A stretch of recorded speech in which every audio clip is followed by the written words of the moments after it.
Hi, I'm Bella from Colorado, USA. Please like and subscribe. My mom came from a line of amazing horse riders, and our ranch was filled with trophies collected over generations. It was her dream that my sister Nora and I follow in her footsteps. We both learned to ride horses as soon as we could walk. But Nora was 2 years older and got a head start in life. And well, I could never seem to catch up. She always had straight A's in school. She was naturally athletic. And with her auburn hair and blue eyes, she was beautiful. Even though Mom loved us both, it wasn't hard to guess who her favorite child was. When I was in the 3rd grade, Mom threw a big birthday party for me and invited all our relatives. But everyone's focus the whole time was on freaking Nora.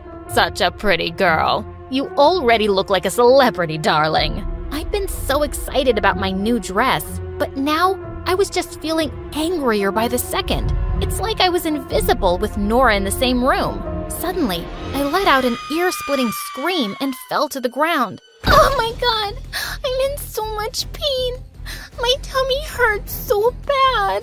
Everyone came running to me and Mom rushed me to the hospital. I was happy I'd ruined the party for everyone, and they would have all just left. But hours later, we got back home to find a mess.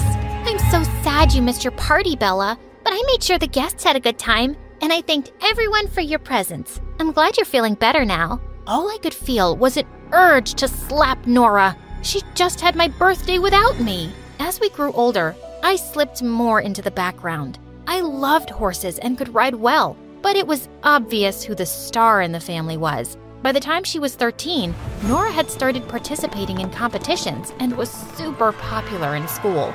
And I'd grown into an awkward kid who was into sci-fi novels and mostly preferred to eat lunch alone in the gym. Once when I was in 7th grade, I was reading under a tree on our ranch when I heard a noise above me. Suddenly, a boy fell down, and I managed to miss him by an inch. Gosh, you nearly killed me. Who are you and where'd you come from? Fell down straight from heaven. I'm gonna punch you in your face if you don't tell me. Okay. I'm Jeremy and I just moved in next door. I did something to my stepfather and he's really mad, so I'm hiding from him. What did you do? I may have given some important papers to our dog and he may have ripped them up. But trust me, my stepdad deserves it. He's not a nice guy. Come on, I'll show you a better hiding place. You can hide anytime you want. I helped him up to his feet, but he yelled out in pain. It seemed like he twisted his ankle. Just then, Nora came galloping on her horse, and Jeremy looked awestruck. Whoa, who is that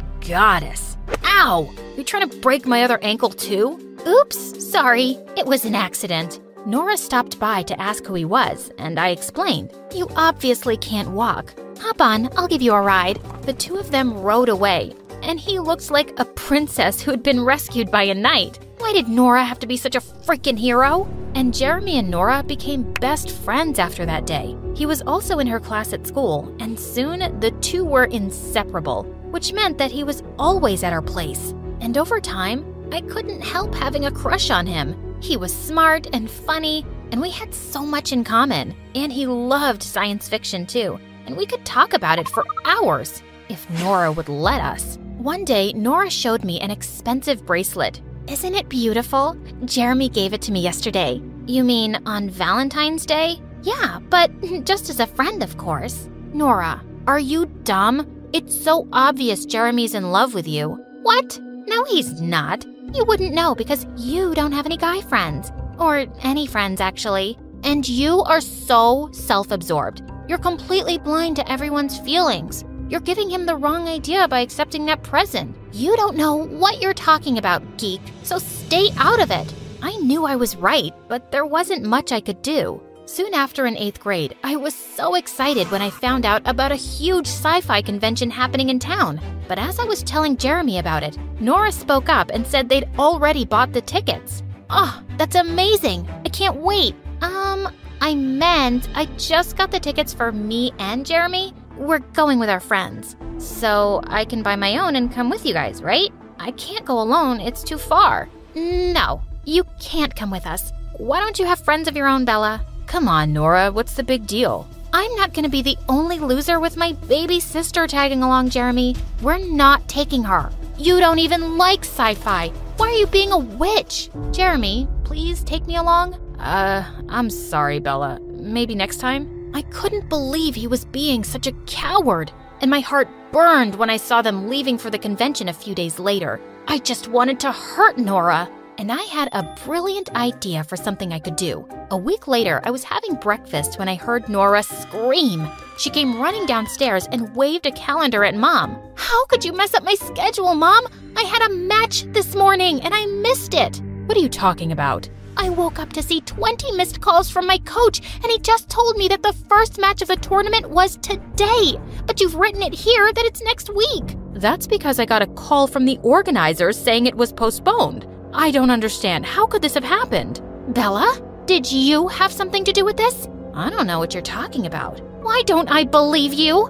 "Oh, wait. Yes, I remember something now. Maybe I did pretend to be one of the organizers and called up Mom to tell her the wrong date. It doesn't feel good to miss out on something important, does it?" The two stared at me in shock, and then Nora pounced on me.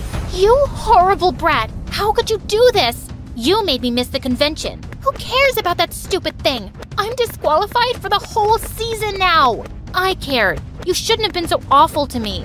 "I hate you, Bella. I won't forgive you, ever." Mom managed to pull Nora away, and she stormed off crying, and I was grounded for a month. For the next few days, Nora acted like I didn't exist. I hadn't realized she'd be disqualified for the entire season. Maybe I'd gone too far. I decided to apologize, but I found out that she'd left for a training camp for 2 weeks. But just 3 days later, we got some bad news. Nora had been in a riding accident. Mom immediately rushed off to camp, and when she returned with Nora, I was shocked to see her on a wheelchair. "What happened?" "I don't want to talk to anyone, least of all you." Nora had badly injured her leg, and the doctor said that her recovery would take months. Mom was devastated, and Nora kept herself shut in her room. I didn't dare go in because I knew she wouldn't see me. One evening, I just couldn't help crying in my room when suddenly I felt someone's arm around me. "Hey, why are you crying?" "Because Nora hates me and she'll never forgive me.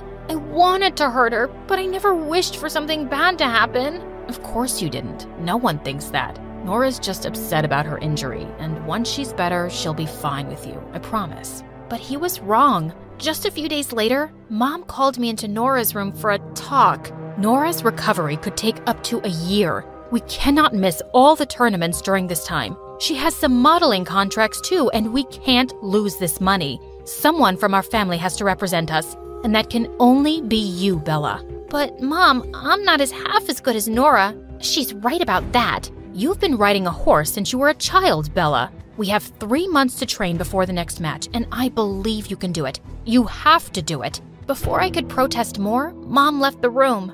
"Good luck trying to be me. It's not as easy as it looks, and you don't have what it takes." Nora wasn't wrong about it being hard. The training was tough, and I had a sore butt for weeks. But 3 months later, when I competed in the tournament, I actually came in third. And suddenly, I was the newcomer everyone was noticing. Sure, people just called me Nora's sister at first, but as I kept doing well in matches, more of them knew my name. But I really wasn't looking forward to Nora's modeling contracts. I was awkward, and I didn't have star quality like Nora. After her styling team worked on me, though, I was stunned at the results. I'd never felt so beautiful, and clearly others thought so too. I was receiving a lot of attention on social media, and at school, I was being treated like a completely different person. This is how people saw Nora, and I had to admit, it felt good. "Wow, I'm gonna need an appointment soon to talk to you." "Yeah, but I'll always make time for you." "What do you think of my new look?" "There wasn't anything wrong with it before, but you do look lovely." For the first time, I felt like he wasn't seeing me as Nora's little sister, and it sent my heart racing. "Bella, I've been meaning to ask you something." Yeah?" "Do you think it's a good time to tell Nora I'm in love with her? I have been for years, but she's never been clear about her feelings, and I just need to know now." My heart suddenly sank. What was I thinking? Of course, you should tell her how you feel. She'd be a moron for not loving you back. Jeremy grinned and kissed me on the cheek and then walked off happily. A few days later, I came home to see Jeremy rushing out of our house, wiping tears on his sleeve. I was a fool to think Nora ever liked me. She said she's never seen me as more than a friend, and she never will. He stormed off, and I felt so mad at Nora for leading him on all this time. I didn't see her till later at dinner, and it looked like she'd been crying, but Mom looked really excited. Bella, I have such amazing news. You've been selected as one of the best newcomers to participate in a tournament in London. This will open international doors for you, darling. I knew it had always been Nora's dream to compete in Europe. As Mom went on and on, Nora suddenly swiped half the dishes off the table. It should have been me, but you've stolen everything from me. Nora, I only started competing because of you and Mom. Oh, shut up. You've always wanted everything I've had. Congratulations. Now you have it. That's not true. Oh, you wanted Jeremy too? I've seen how you look at him with your puppy eyes. It's embarrassing. Well, it looks like he and I aren't friends anymore, so you're welcome to have him too. That's enough. You know what, Nora? Maybe I did want to know what it felt like to be you, but I've realized that I'm just as talented and beautiful. You're just better at getting whatever you want without caring for anyone's feelings. You've misled Jeremy, and you've always made me feel small. And now I will go to London, and I won't feel bad about it because it has nothing to do with you. Only me and my talent. Jeremy didn't turn up to school the next few days, and then I found out that he'd left the city to stay with his real dad. For good. He hadn't even bothered to say goodbye. And a week later, I left for London.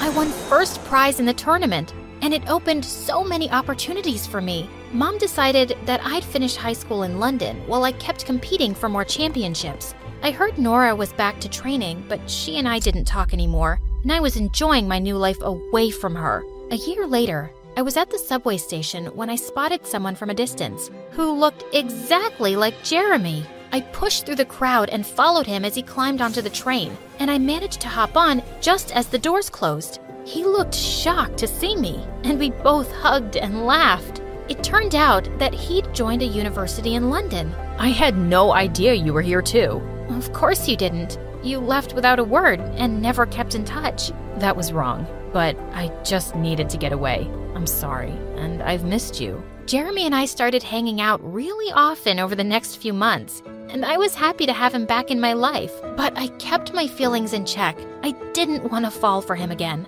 On New Year's Eve, Jeremy invited me to a party at his friend's place, and we had the most amazing night dancing away. We all counted down to midnight, and he turned to me with a smile. Happy New Year, Bella. And then he kissed me, and the whole world just faded. But then I pulled away suddenly. I started to walk away. Bella, wait. Did I do something wrong? No, nothing. I just have to go. Please, stop. I've been wanting to tell you for a while now. I think I'm in love with you. Nora turned you down, so you thought you'd settle for me now? As a consolation prize? I've always been second best to Nora in everything, but not anymore. I refused to answer Jeremy's calls or texts the next few days, but then one evening, I got the most unexpected call from Nora. She said she was throwing Mom a big party for her birthday that weekend, and she wanted me to attend. Plus, you haven't even seen my new training school yet. What school? I gave up racing, Bella. My leg's not good enough anymore, but I decided I couldn't stay angry forever, and I had to find another dream. I train other riders on our ranch now. Anyway, I hope you come. I felt both sad and happy to hear that, and I decided it was time to go home and see her. 2 days later, as I was leaving with my bags, I bumped into Jeremy right outside my place. Before you say anything, please listen to me. Yes, I loved Nora for years, but being away from her made me realize that we weren't right for each other. We're better off as friends. And you're not second best to anyone, Bella. If you don't love me, I can accept that. But I just had to tell you how I feel. I love you. Jeremy, I love you too, you idiot. As he pulled me close, he suddenly noticed my luggage. Wait, where are you going? To see Nora. I need to fix things with her. I'm coming with you.